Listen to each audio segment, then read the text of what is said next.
Good morning students, कैसे हैं आप सब। उम्मीद करती हूँ आप लोग अच्छे होंगे। आज आपकी वर्कशीट नंबर 35 आई है, इसे अच्छे से लेबल कीजिए, डेट डालिए, क्लास, सब्जेक्ट, अपना नाम, अपने टीचर का नाम लिख लीजिए। आज हम लोग पढ़ने वाले हैं राष्ट्रीय आंदोलन का संगठन 1870 के दशक से लेकर 1947 तक। ठीक है, चलिए पढ़ते हैं। अब यहाँ लिखा है असहयोग आंदोलन, तो ये लिखा है असहयोग आंदोलन के तरीके। तो क्या क्या तरीके थे। विदेशी कपड़ों की होली जलाई गई, यानी विदेशी कपड़ों को इकट्ठा करके उनको जला दिया गया कि हम लोग अपने देश के बने कपड़े पहनेंगे, विदेशी कपड़े नहीं पहनेंगे। दूसरा क्या किया गया, विधानमंडलों का बहिष्कार किया गया। ठीक है, जो विधानमंडल थे अंग्रेज़ों के द्वारा, उनका बहिष्कार किया गया। अंग्रेज़ों द्वारा दी गई उपाधियाँ वापस लौटा दी गई, यानी अंग्रेज़ों ने अगर किसी को सर की, है ना, या इस तरह की जो भी उपाधियाँ दी थी वो सब ने क्या कर दी, वापस कर दी। उसके बाद लिखा है वकीलों ने वकालत छोड़ दी, जो वकील थे उन्होंने वकालत छोड़ दी। लास्टली विद्यार्थियों द्वारा सरकारी स्कूल कॉलेजों का बहिष्कार किया गया, जो भी उस दौर के सरकारी यानी अंग्रेज़ी स्कूल थे उनका बहिष्कार किया गया कि नहीं, हम अपने देसी स्कूल में, मदरसों में, मंदिरों में इसमें पढ़ेंगे, हम स्कूल नहीं जाएंगे। ठीक है, तो ये सब चीज़ें थी असहयोग आंदोलन के अंदर। ठीक, चलिए पढ़ते हैं। अब देखिए यह लिखा है अपने अपने अर्थ। गांधी जी के अवहेलना का समाज के विभिन्न वर्गों और समूहों ने अपने अपने हिसाब से अर्थ निकाले, यानी जाहिर सी बात है, जितने मुंह होते हैं उतनी बातें होती है ना। गांधी जी ने जो अवहेलना की उसका सबने अपने अपने हिसाब से अपने अपने अर्थ निकाल लिए। क्या लिखा, खेड़ा गुजरात में पाटीदार किसानों ने अंग्रेजों द्वारा थोपे गए भारी लगान के खिलाफ अहिंसक आंदोलन चलाया। ठीक है, जाहिर सी बात है, जिसका जो चीज़ है वो उस पर ही करेगा। अब किसान स्कूल के मामलों में नहीं बोलेंगे, है ना, और स्टूडेंट्स जो है वो किसान के मामलों में नहीं बोलेंगे, तो सबका अपना अपना पॉइंट ऑफ व्यू होता है।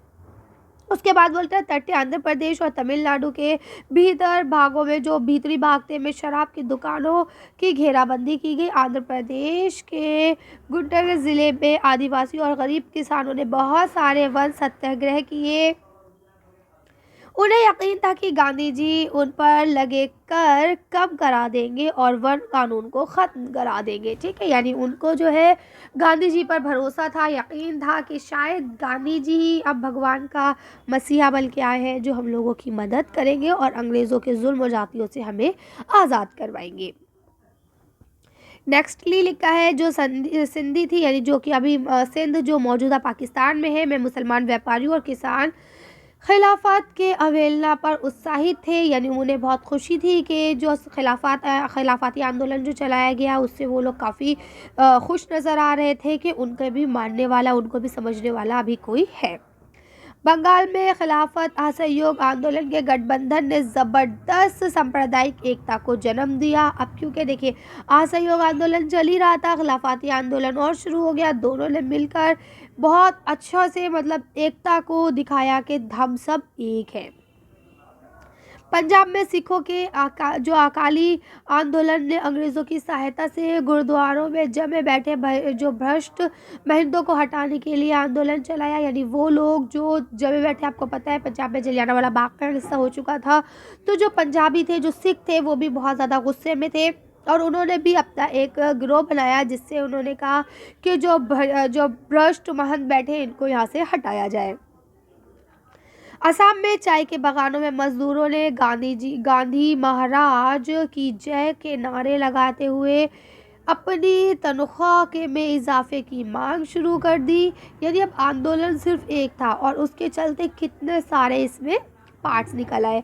असम में चाय के बगान के जो मजदूर थे उन्होंने गांधी जी की जय के नारे लगाए और अपनी तनख्वाह में इजाफे की मांग करी। इजाफा मतलब क्या होता है, बढ़ा दो। ठीक है, इंक्रीमेंट।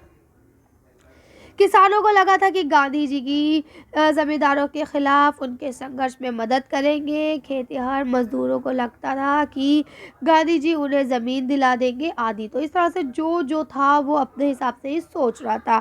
इन उदाहरणों के माध्यम से हमने देख सकते हैं कि लोग गांधी जी को एक तरह का मसीहा मानने लगे थे, जो उन्हें मुसीबतों और गरीबी से छुटकारा दिला सकता है। यही बात अभी मैंने पहले ही बोल दी आपको। गांधी जी की हिंसा के सख्त खिलाफ थे। अब गांधी जी जो है वो हिंसा के खिलाफ थे, हम सब जानते हैं। वो अहिंसा के पुजारी थे। वो नहीं कहते थे, वो कहते थे अगर हम आँख के बदले आँख लेंगे तो एक वक्त ऐसा आएगा कि सारी दुनिया अंधी हो जाएगी, है ना? इसलिए हमें आँख के बदले आँख नहीं लेनी चाहिए। और गांधी जी का एक वो भी थॉट है ना कि अगर कोई एक गाल पे चाटा मारे तो दूसरा गाल आप आगे कर दो। ये नहीं है कि आप उससे लड़ने खड़े हो जाओ, क्योंकि अगर आप लड़ोगे तो बात बढ़ती चली जाएगी।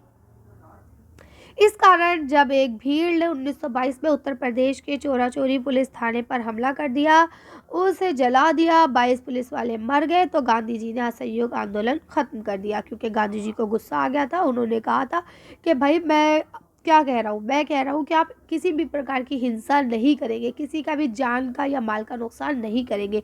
लेकिन जब इन्होंने चोरा-चोरी में एक पुलिस थाने को जला दिया जिसमें 22 पुलिस वाले मर गए, तो गांधी जी ने असहयोग आंदोलन वापस ले लिया कि नहीं, हम नहीं कर रहे, आप लोग हमारी बात नहीं मान रहे। अब देखिए यह पहला प्रश्न लिखा है, आपके विचार से असहयोग आंदोलन का क्या अर्थ रहा होगा? चलिए इसका आंसर देखते हैं कि अब इसका आंसर ऐसे लिख सकते हैं, असहयोग आंदोलन एक ऐसा आंदोलन था जिसके द्वारा लोग राज्य के दैनिक प्रशासन जो चल रहा था यानी अंग्रेजी सरकार थे उनका सहयोग करने से क्या कर रहे थे? इनकार कर रहे थे। ठीक है।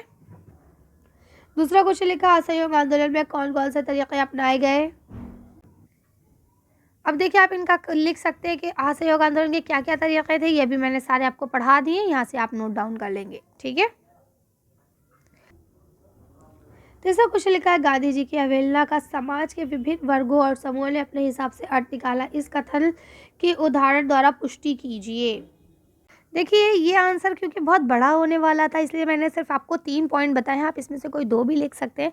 इन्होंने पूछा था आपसे कि आपको कैसा लगता है कि गांधी जी के आंदोलन को सबने अपने अलग-अलग नज़रिए से देखा? तो देखिए असम के चाय के बागान के जो मज़दूर थे उन्होंने उसको वेतन बढ़ाने की वृद्धि के नज़रिए से देखा, है ना? पाकिस्तान के जो लोग थे, जो मतलब सिंध के लोग थे, मुसलमान व्यापारी थे, उन्होंने खिलाफती आंदोलन के रूप में देखा, है ना? और अगर हम बात करें किसान की, तो किसान जो है उनको अपने मसीहा के रूप में देखने लगे थे। ठीक है, कि उन्हें ज़मीन मिलेगी, उनको कर से आज़ादगी मिलेगी। ठीक है। लास्ट क्वेश्चन लिखा है, गांधी जी ने असहयोग आंदोलन को वापस लेने का फैसला क्यों किया? क्या आप इससे सहमत होते हैं? अपने उत्तर के पक्ष में आप जो भी उत्तर देंगे उसके पक्ष में तर्क भी दीजिए कि आपको ऐसा क्यों लगता है कि जो उन्होंने किया वो सही किया या गलत किया। ठीक है। चलिए आंसर देख के वीडियो फिनिश करते हैं। तो आप इसका आंसर लिख सकते हैं, गांधी जी ने सही किया, क्योंकि अगर वो ऐसा ना करते तो हिंसा बढ़ती चली जाती और जान और माल का काफ़ी नुकसान होता। ठीक है। तो मैं तो वो गांधी जी ने जो किया उसके पक्ष में हूँ कि भाई गांधी जी ने जो किया वो सही किया। अब आप अगर आप पक्ष में हैं तो आप ये आंसर लिख सकते हैं, अदरवाइज़ आप जो सही समझते हैं आप उसको लिखेंगे। ओके। चलिए तो आज की वीडियो को हम यहीं ख़त्म करते हैं। आज की वर्कशीट में बस इतना ही। अगर आपको हमारी वीडियो पसंद आई हो तो प्लीज़ इसे लाइक और शेयर करें। अगर अभी तक आपने हमारे चैनल को सब्सक्राइब नहीं किया तो प्लीज़ मेरे चैनल को सब्सक्राइब करें। Thank you for watching.